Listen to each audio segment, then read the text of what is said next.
So good evening and welcome along to Robin Elliott tonight here on NVTV. It's a music special this week.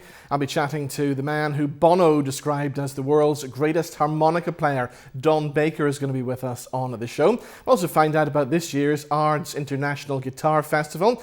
Brigid O'Neill is back with a great new album called The Truth and Other Stories, and she'll perform some of her new material on the show this evening. Plus new music from King Cedar and the Minnows. It's all coming up over the next hour.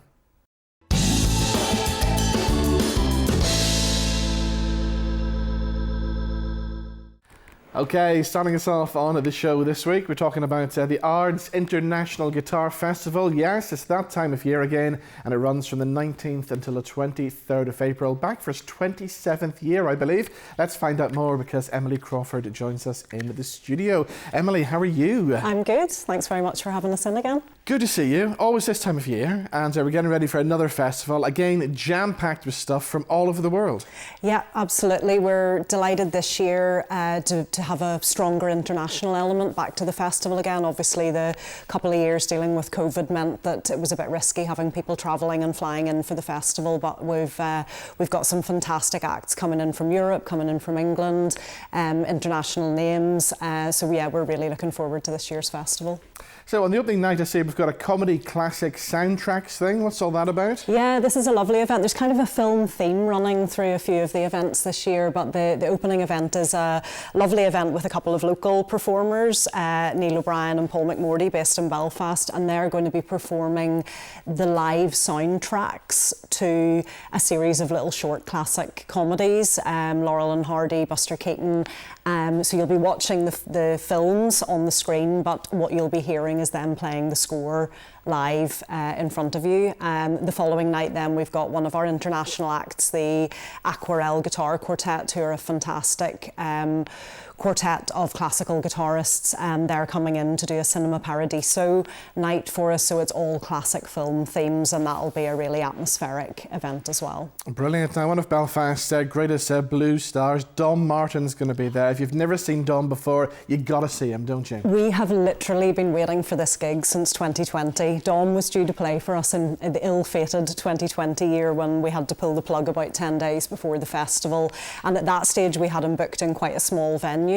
And since then, I mean, he's just kind of gone stratospheric, and he's playing really big gigs now and headlining some fantastic blues events. So he's our headline act for this year, and we have literally waited 3 years to welcome him. So we're really excited about that one. Now, when it comes to guitars, the name Loudon is a name that everybody will know as well. And you've got a very special event in conversation with Ralph McLean, haven't you? Yeah, this is going to be a lovely event.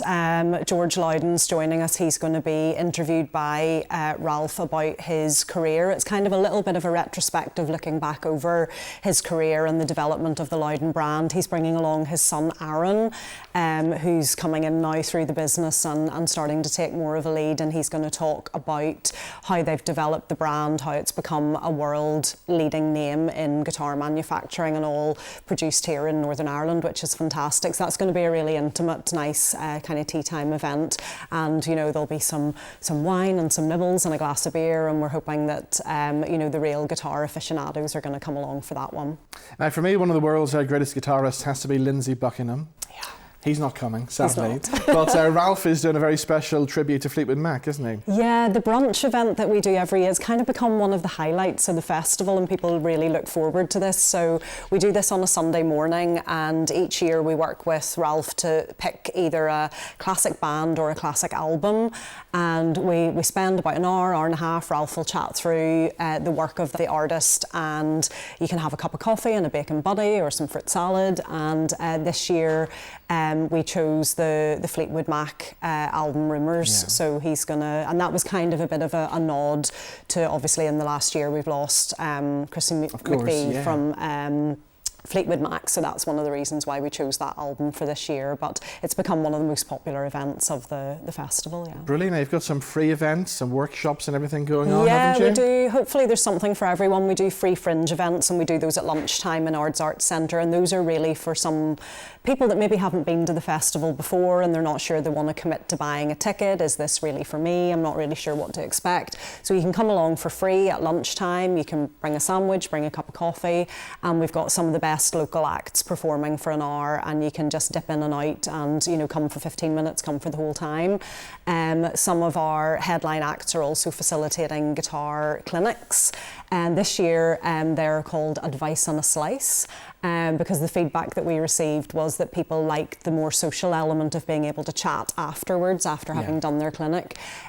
So we're going to order in some pizza, and you can get advice from your guitar tutor and have a bit of a social and a slice of pizza as well. So we've got jazz with Jim Mullen, he's coming in from Scotland.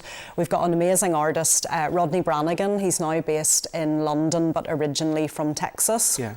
This guy has to be seen to be believed. He plays 2 guitars at one time. Wow. And again, we had him booked in 2020 and unfortunately had to cancel. And at first we kind of thought, is this a little bit of a gimmick? But the more that we watched his footage and chatted to him, it really is quite incredible what he does. So he's going to be sharing the stage with Dom. He's going to be supporting Dom on the Saturday night. And then he's doing his own gig down at the Ivy Bar, the Weekend Wine Down, which is a favourite slot as well on the Sunday afternoon, where we all kick back a little bit and kind of enjoy the Sunday afternoon of the festival. So he's a brilliant storyteller as well. His nickname's the Texas Troubadour, and he really does tell fantastic stories along with, I suppose it's that American tradition of the storytelling coming out through his songs as well. You know, there's a real kind of story to follow the narrative through his songwriting. So we're excited to welcome him as well. And there's also a special lifetime achievement every year as well, which I always try to guess who it is, and you're giving me no clues this time around. And every year you ask me, and every year I cannot tell you because we try and keep it a surprise. But what I would say is to think outside the box a little bit this year. It's maybe not as obvious as it might usually be. So it's not an obvious route to go down, let's say, the person that we have chosen this year. But whoever it is will be in great company. I mean, you look at the list of names from the past many years, won't they? Yeah, absolutely. The award hasn't run quite as long as the festival, but we've been doing awards now for probably about 22 years. You're going to put me on the spot now, and I'm not going to remember who they all are, but we've had the likes of Martin Simpson, Eric Bell, Martin Carthy, the 4 of us received it one year. We had Simon McBride receive it one year. Carlos Bonnell. There's been some classical players and people from across all genres as well. In the early days, we endeavoured to give it to somebody who had made a real influence locally. That might be a clue for this year. But also over the years, as the styles have developed and we've introduced more electric guitar, we've introduced more than just the kind of classical range. It has been a wide variety of performers and just people that we feel have really contributed to either their genre or they have been around for a very long time and influenced a lot of people coming behind them. And we have a local artist, Andrew Cook, who's a fantastic ceramicist based locally to us in Ards in North Down, and we commission him to hand make the award, so it's different every year and it is unique to the artist. We presented John Gaume last year with the award, and Andrew replicated John's guitar he carries a guitar case with all stickers over it from everywhere that he's been, and Andrew reproduced that in ceramic and it was really beautiful. So it's something that the artist can take away and keep as a kind of legacy to their visit to us at the festival. Brilliant. So the festival runs from the 19th until the 23rd of April. How do we get our tickets for that? You can get your tickets and all the information at ardsguitarfestival.co.uk. The best of luck with the festival, Emily. Good to see you as always. You too. Thank you. Okay, time for some live music in the NVTV studios, and this time we're going to feature a Bangor folk singer. He's called King Cedar. He's got a new album which has just been released called Everything More and Other Stories. He's also playing a big gig in the Courthouse in Bangor on the 15th of April, and here he is performing live, King Cedar.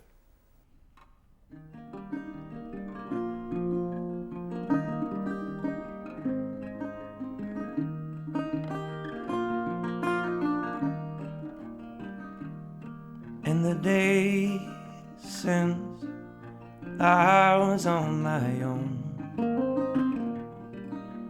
drinking for us both,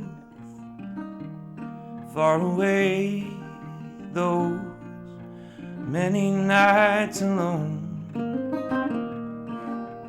couldn't bring you home. And I'd be anywhere but here if I thought it would make any of this clear. For one more evening down by the boulevard, one more heartache by your side, by the porch light, I was holding out for California, where you saved my life.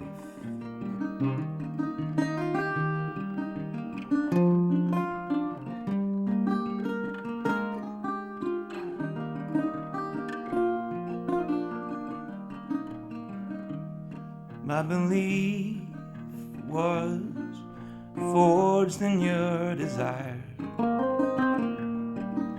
that I could be much more than a lost love, hardened by the fire of those years that went before. And I'd be anywhere but here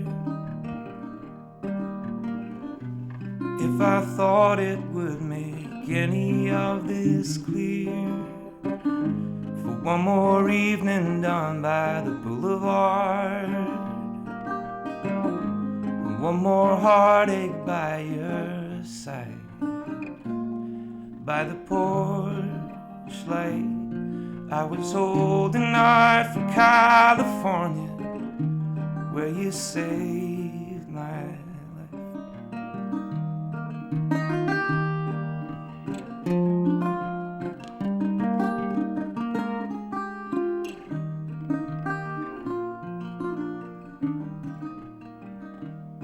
By the porch light, I was holding out for California, where you saved my life.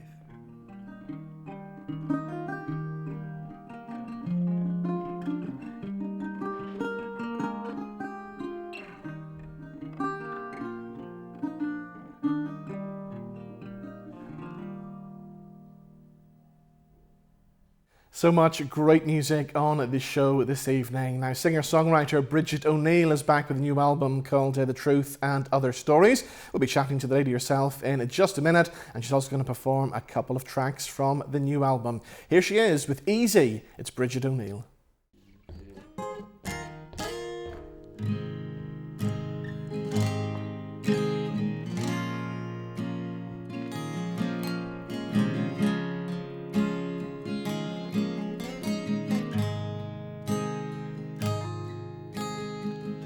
I got on my new winter coat, makeup on my face.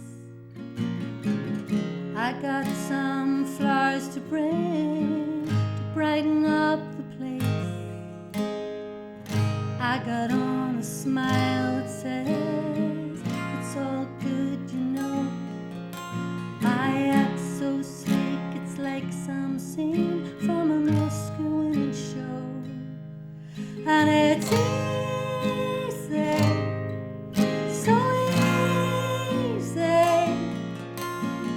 to say you know it's all just fine, and all the while you're out of your mind. It's easy, so easy to say you know it's all just fine.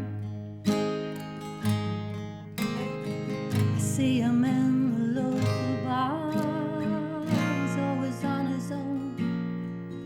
He says he's got more time to think when he drinks alone. It's always been a tricky path, keeping in with friends.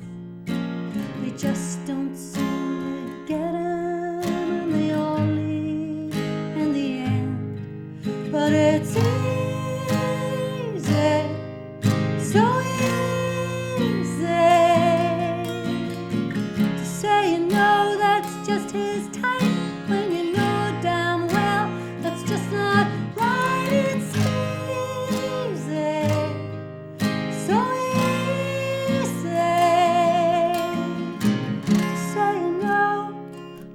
it's just his type.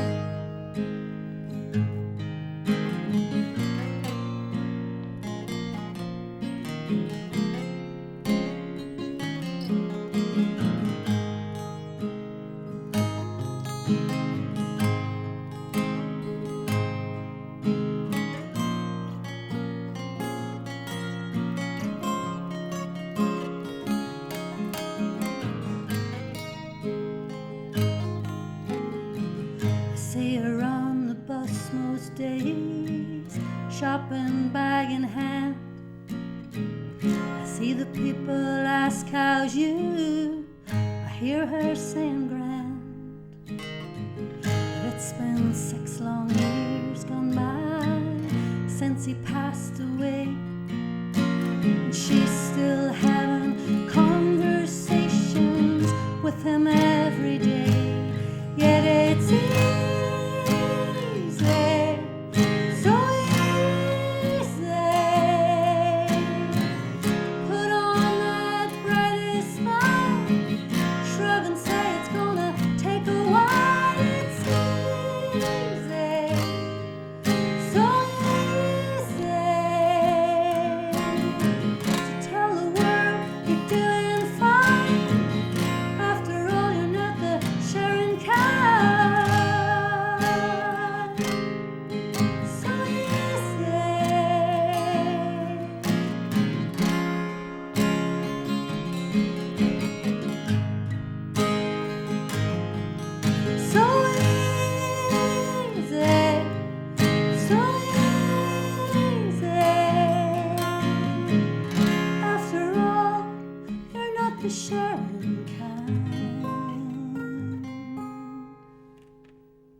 So there we go, some live music in the NVTV studios. That was Brigid O'Neill and a song called Easy, which of course was my record of the week on the radio recently. That song's taken from her brand new album, which I have in my hand, The Truth and Other Stories. It's out now, and let's talk to the lady herself. Brigid, how are you? How are you? It's lovely to be here. But I did open a box the other day of CDs from the radio show from the 90s, and there was one of your albums with a lovely white cover. And that was Inland Sailor. Yeah? Yeah, that was going back pre my twins, which is going back. It was a slight hiatus in my music making at that point then. Yeah. Yeah, so it's great to get back. And that was an album of cover songs, actually. Yeah. I remember playing that way back then. With some of the finest musicians in Ireland really on it, so it still holds out, I think. Brilliant. It's great, yeah. And you mentioned the twins there, of course. One of them joined you on stage today. That's right, yeah. I have Cian with me today, so it's great. Tell us about the song Easy then. What's the kind of story behind that? Well, I suppose I had written a number of songs for the album, already, and I didn't really think that I needed any other songs, but then when lockdown came, basically other things came to mind during the course of lockdown, and I think a lot of us suffered a lot of loss at that time. Yeah. And then my own father passed away, not because of COVID or anything, but just during that time, and I think I just started to tune into a lot of the kind of emotions that were going around, and I suppose that's just what prompted a lot of the feelings that came into that song. But at the same time, it paints a scenario of sort of different little vignettes of people's lives. But it was one of those songs that came very rapidly. Some songs you work on for years or months, and this one came really in a matter of hours, actually. So did some good come out of lockdown then? Did it give you a chance to be creative? I definitely think so, and I think everyone has their own story to tell. For me, I stopped writing for a long time, but I was able to work up a lot of the songs that eventually ended up on the album, and it gave me and a lot of other people space to do that, But I know that just a lot of people tapped in to a lot of emotions that were going around at the time, and I think sometimes it takes a bit of time to process the feelings we felt, and there's probably quite a few things coming out now, even later. Yeah. Now you recorded this in Nashville, didn't you? Yes, I did indeed. Yeah. I mean, that must have been amazing. Oh, it was fantastic. Yeah, I've been going to Nashville now thanks to the Arts Council and Belnash, the Belfast Nashville Songwriters Festival. I went out there first way back in 2016, I think it was, and I met quite a few people, you know, played the Bluebird Cafe. Wow. And we had a great time. And then I just felt the urge to go back out and reconnect with those people. And I just ended up going out every year, basically. Sometimes because it's an opportunity to get a bit of space to write. You know, you're doing some co-writes. You know, you're having various That's the good thing, is meetings. everywhere you turn in Nashville, there's a songwriter somewhere, isn't there? Absolutely, yeah, and great opportunity to tie up with different people at different levels. You know. So I just continued to go back out just on my own, and also with help from the likes of PRS and Help Musicians, and definitely the Arts Council have been fabulous all along. And then I decided that it would be great to just record out there. Yeah. Why not? So I You're hooked a up. top producer out there as well, Absolutely, Nielsen Hubbard. I connected with him actually here. He's a very good friend and in the band with Ben Glover, and that's how I really met him. And then over at Americana UK in London. But we just got along very well, and I think it's really important to get on with someone that you're going to work with. Before I'd worked with Gareth Dunlop, who was absolutely fantastic, and we had a really productive, you know, working musical relationship. So it was really wonderful to have the same kind of vibe going on with Nielsen. And we did try to do quite a bit remotely originally during lockdown, because I was all set to head out to Nashville just before lockdown. And then after doing a couple of songs, we realised that he just kind of put the foot down and said, I need you in the studio. You have to, you want to have your hands on too much here, you know, and we need to interact with the musicians and the engineer and all of that you do in the studio.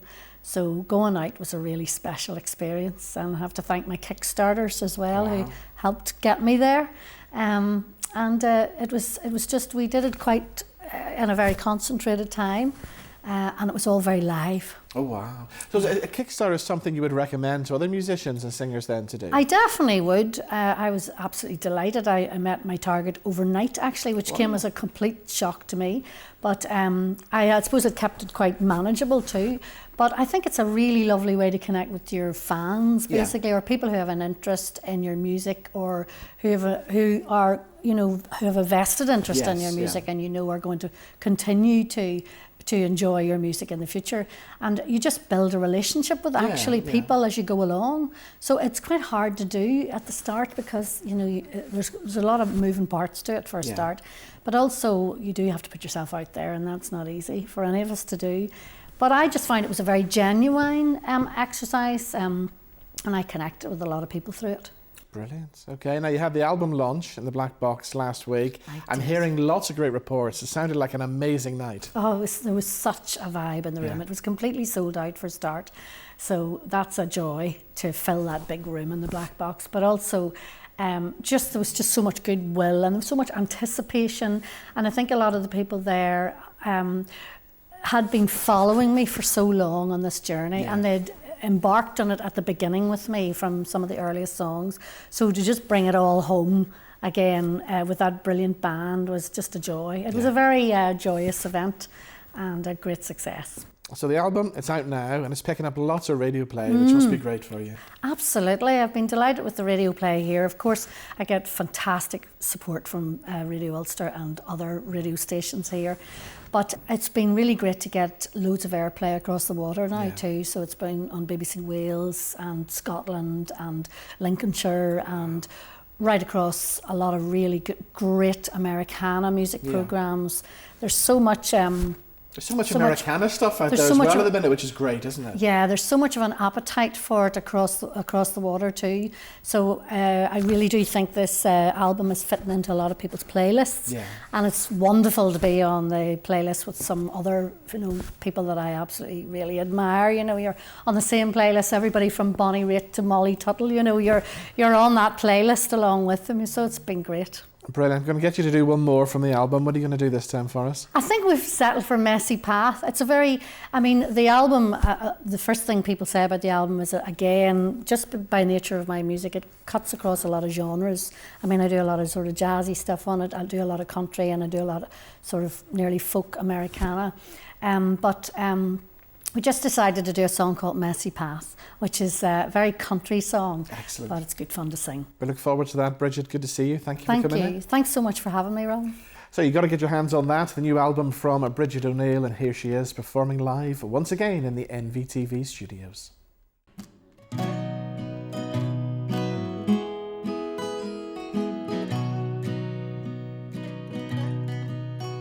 Do I hurt this much? 'Cause you said you got the picture.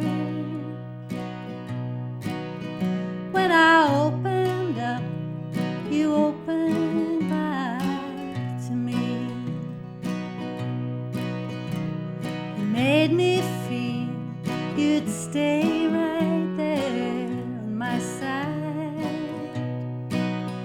and you got my back if they tried to walk on me. Why, oh, why did I think I could trust you? Think you'd hold my hand or take my palm.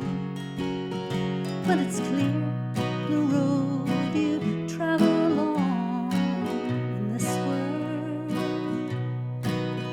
is a messy path of other people's hearts. Now I told you all my secrets 'cause you asked me. Said we needed to share all to seal that bond. Somehow everything I gave up made me weaker, and you used it for to make yourself more strong. Why, oh, why did I think I could trust you? Think you'd hold my hand or take my palm. But it's clear the road you travel along in this world is a messy path of other people's hearts.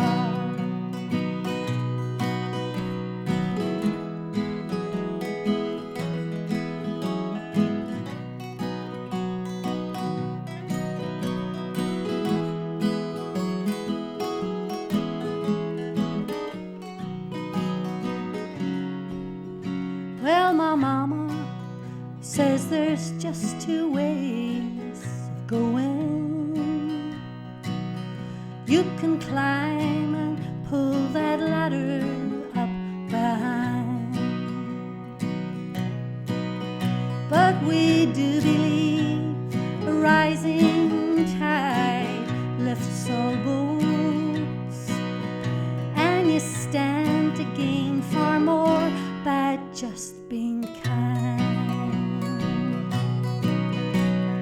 Why, oh, why did I think I could trust you? Think you'd hold my hand or take my palm. When it's clear the road you travel along in this world is a messy path of other people's hearts.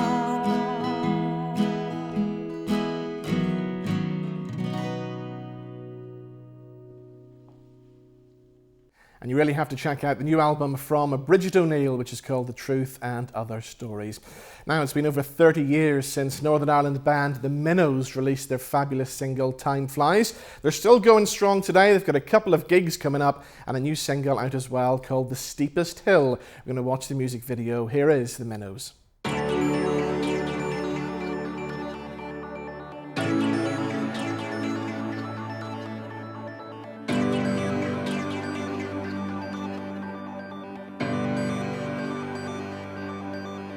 I'm on my back.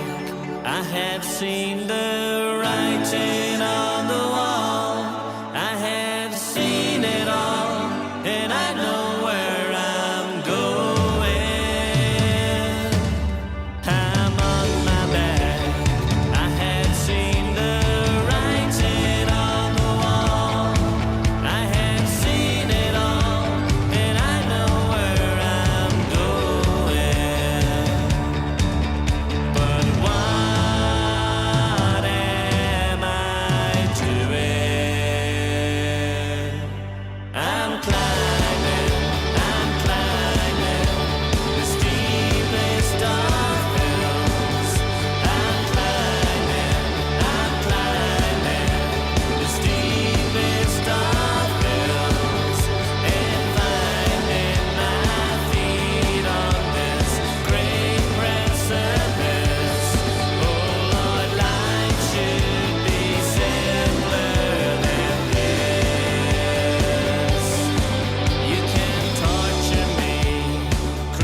New music from the Minnows, that's called The Steepest Hill, and you can catch them live at the Black Box here in Belfast on the 22nd of April and also in Sandino's in Derry on the 13th of May.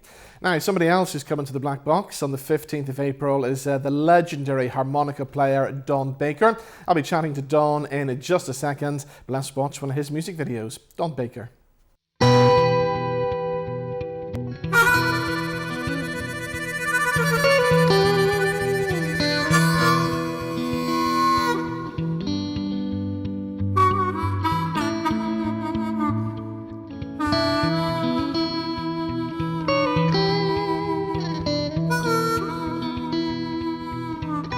I flew into Alabama. The black preacher greeted me, driving down through Mississippi, talking about their history.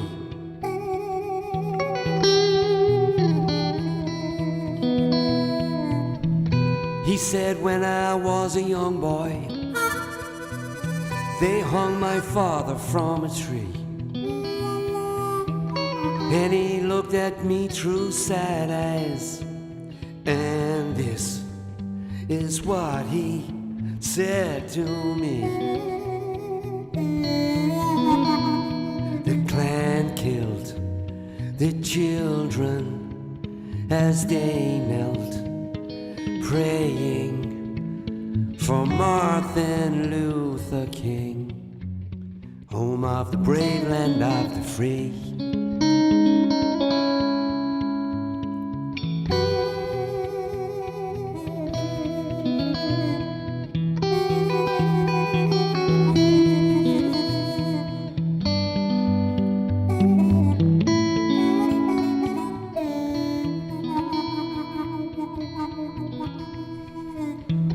Birmingham, Alabama,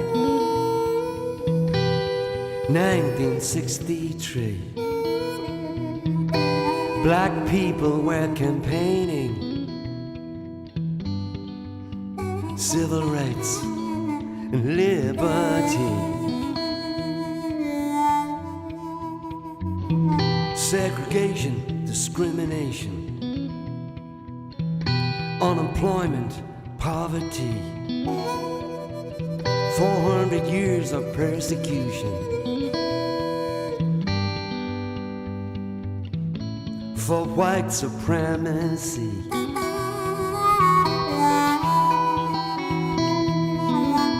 And the Klan killed the children as they knelt, praying for John F. Kennedy,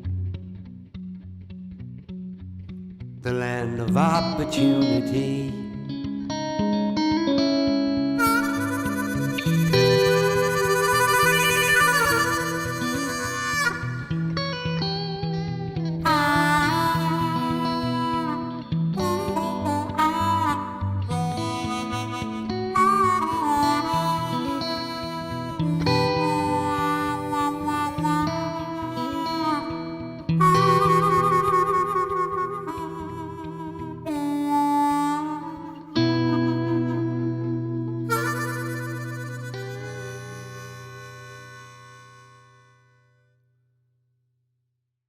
Okay, that's a track called Alabama Blues by the legendary Don Baker, who I'm pleased to say joins us now on the line. Don, how are you today?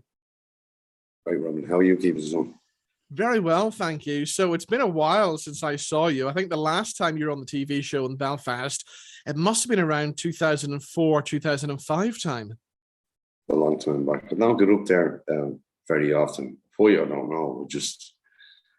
It's the way the cookie crumbles sort of thing, you know. But you are coming back. You're going to play the Black Box here in Belfast on the 15th of April. So what can we expect from the gig that night then? Well, I've got a great band at the moment. Robbie Cassery is playing drums with me. Ken Murphy's on bass. And a lad from Naples in Italy playing piano. Salvatore Urbano is his name. I think I might be joined by Richie Buckley on saxophone as well. And of course, we're playing guitar, play Stratocaster. and harmonica, of course, and vocals. A lot of original material songs I've written. Some covers of old blues songs that I particularly love. You know, like, I mean, I'm a long time now on the road and playing.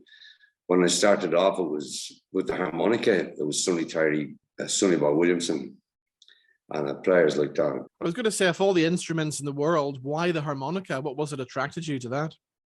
But what happened was, Robin, I was in a hospital. I was about 6 or 7, and there was a gentleman in a bed quite close to my bed, and he had TB somewhere in the back area of his spine, and he was confined to bed, lying on his back, the poor devil, and all he could do was read, and he used to play a harmonica, but it was like a mouth organ. It was long, like it sounded like an accordion. So anyway, I just looked at the lonesome sound of it, and I got my mother to bring one up for me. They're very cheap at the time, 2 shillings maybe, 1 and 6, a real old money. People watching this wouldn't even know what I'm talking about. So old. And she brought one up, and I started to play it, and it was just tunes I heard on the radio. Like I remember one particular tune, "The Black Hills of Dakota."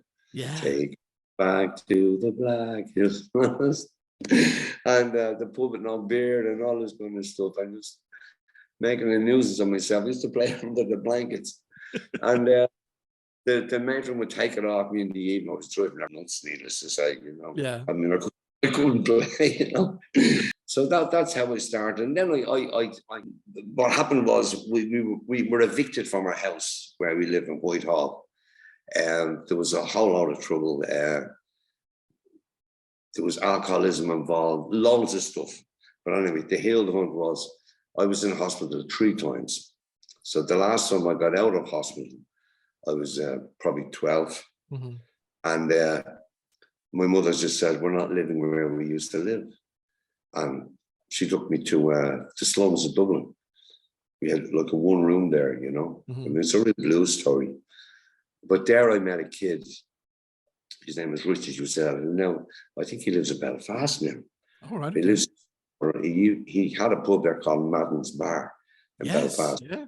I went up and played. He's a great friend of mine. He introduced me to the blues music and the harmonica in particular. When I heard the harmonica, when Richie introduced me to it, I couldn't believe it. I said, "Nah, that sound can't be produced." And he showed me the harmonica. Mine was huge. Like, showed me the harmonica. I said, "No, that's not possible." I just could not believe it. We went to a gig somewhere. We weren't allowed into pubs, of course. And I don't know how it came down, but I saw a guy play one. And then I was convinced, and I was totally, in the beginning, demoralized. Yeah. And then I thought, oh my God, I thought I could play a harmonica. And but you know, I decided, I knuckled down and got one. And fell in love with the blues. And he introduced me to blues music, Sonny Terry and Howlin' Wolf and all these great Woody Guthrie and all this kind of thing. Then I read Woody Guthrie's book, Down for Glory. I want to talk to you about your acting as well, because can you believe it's 30 years since In the Name of the Father? Yeah. I don't think that was a positive move on my part. Really? I mean, it was exciting at the time when we went to the Oscars and we had a great time. And it was all new again and all exciting and, you know, oh, look at me. I mean, after that, Robin, I mean, like, would you go and see that lunatic concert? So I think I shot myself in the foot. You know what I mean? People across the road and they saw me walking on the road. People were afraid of me. Yeah. I get it. Yeah. I remember after a premiere in Dublin, I think on the Friday night, I went into a shop to buy a book called Return to Love by Marion Williamson. And the guy behind the counter was down fixing something, books on a shelf. Mm-hmm. And I went a cough to get his attention. And he turned, when he saw him, his back hit the wall, and all these books come falling down. And he said, "Oh my God, I went to see that film last night." And he was really shaking. He was shaking. And that's happened many times. Yeah. You know, and so I must have played an incredible role. Yeah. You know, but as I said, I shot myself a foot because, like, I don't think people must come and see this other character playing music, you know. So. But I think that's gone now, thank God. But I did suffer. The concert did suffer for a long time because of it, I think. Yeah. You know. I'm going to finish up now by playing a song that you wrote for Damien Dempsey and Sinead O'Connor. I think this is a fabulous song. Yeah, this song, when all the news broke about the atrocities committed by the Catholic Church, the abuse of children, I won't go into it in great detail. Yeah. But the people in the south here, they couldn't believe it. They didn't want to believe it. So when I wrote that song, it would have been frowned upon. Yeah. Did you really have to write that? Do you really have to sing that? You know, we like to sweep things under the carpet. And that was putting it right in their face. It's a very powerful song. And in all fairness to Sinead O'Connor, she really is a tremendous person and a very courageous woman. You know, she's done a lot for emancipation and stuff like that. You know, she's had her issues over the years as well. How well do you know Sinead? I got involved with Sinead. I produced 4 or 5 tracks for her that she wanted to record. She recorded this song that I wrote. It's about codependency. I like songs that mean something, that might help people's awareness. So anyway, I wrote this song about codependency. It's called Cinderella. Some of the lyrics in it: Cinderella was a junkie and full of pain. Ain't that the truth? We're all the same. So she loved the song. She recorded it. And you might get it on YouTube. Anyway, so then I produced some tracks for her and got to know her a bit. Then she heard the song. I might have played it for her, The Holy Veil, and she decided to record it. And then Damien Dempsey heard it, thought it was a brilliant song. He wanted to do it too. So I got the two of them together. So there's a video on YouTube, and I played a part of the priest in the video. And so, you know, as I say, Sinead and Damien, I might add, Damien does great work with his concerts. Like, all his concerts are like ex-alcoholics and junkies. Yeah. And he gives them validation, and it's tremendous to watch him perform. The amount of healing he puts out.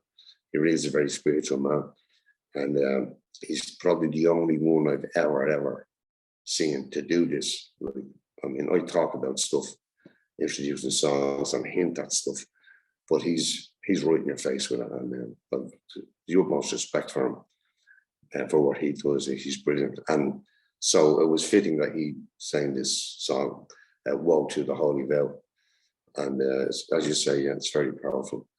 And you know, I think it's accepted now, and people believe what happened, which is, again, spirituality.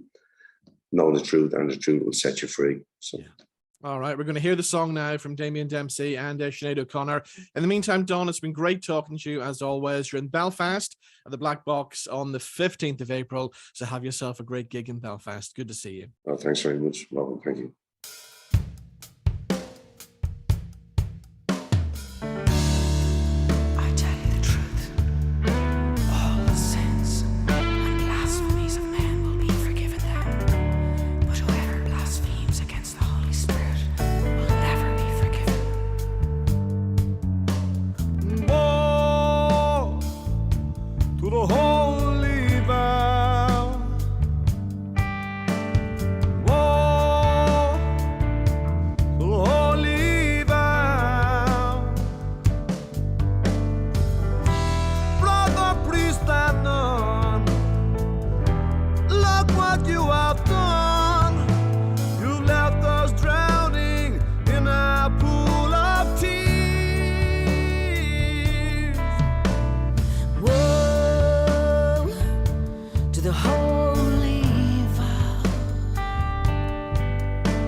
not my fault.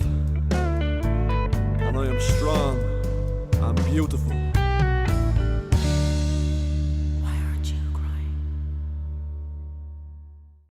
Fabulous song written by Don Baker, and of course you can catch him live at the Black Box here in Belfast on the 15th of April.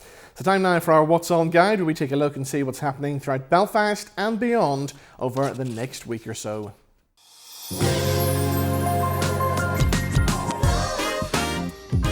And Six returns to the Grand Opera House next week with another sellout run.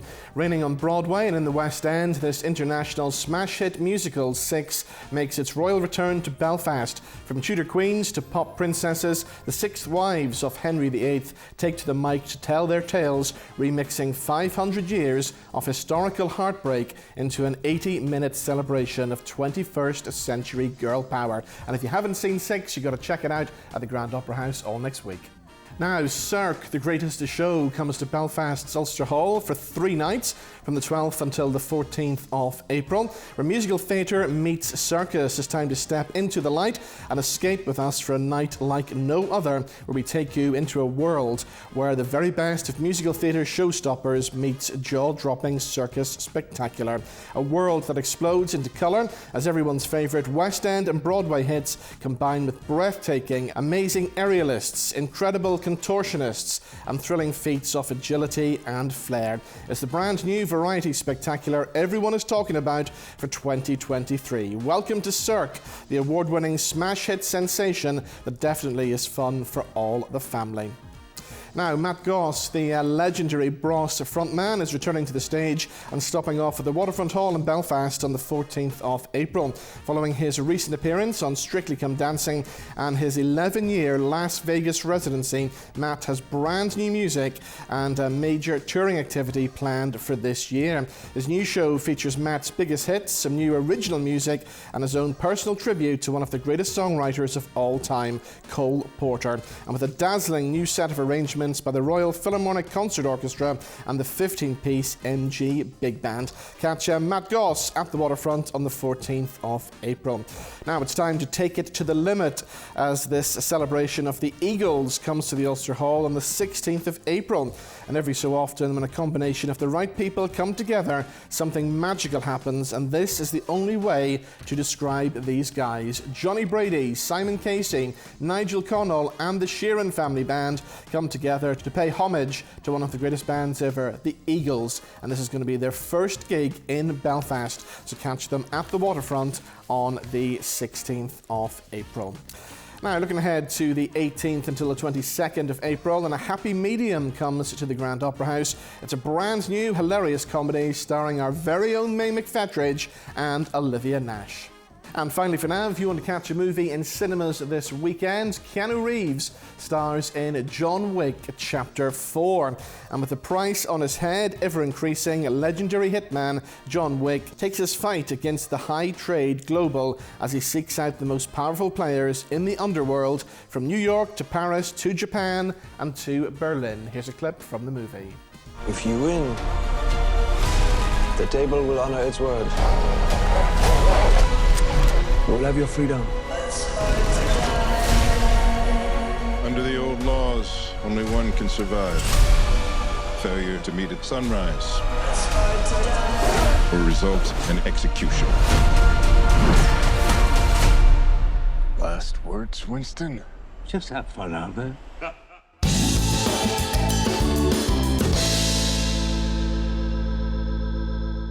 And that's all we have time for on the show this week. Thank you to all my guests. Thank you for watching as well. And to play us out, we're going to feature another track from King Cedar's brand new album. And don't forget, you can catch King Cedar at the Courthouse in Bangor on the 15th of April. I'll see you back here same time next week. Bye-bye.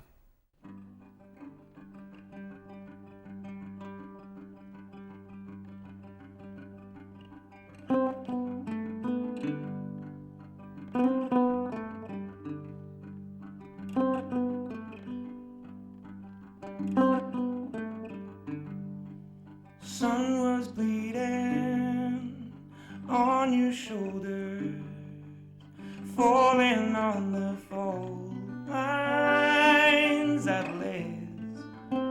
your surface.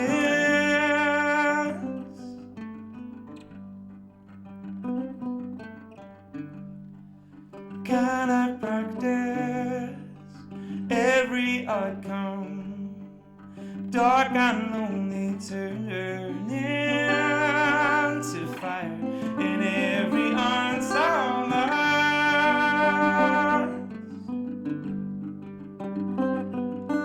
Could I begin to follow in the footsteps of this? To lay down and walk along the fingertips to home.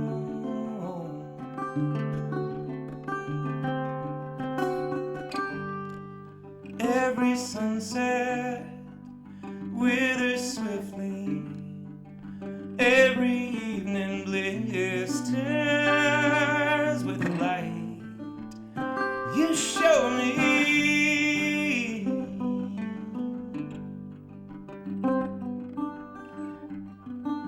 I find it hard to notice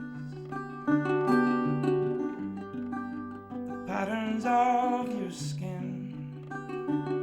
They belong with finer works.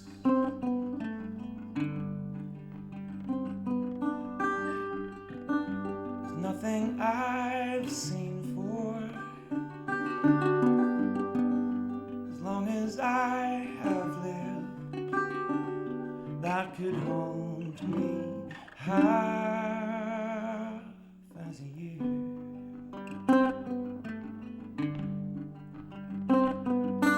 Could I begin to follow in the footsteps of this? To lay your hand down along the fingertips to hold.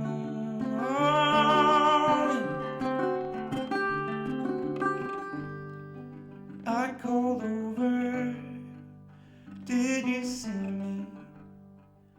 I was on the outside, looking in your window.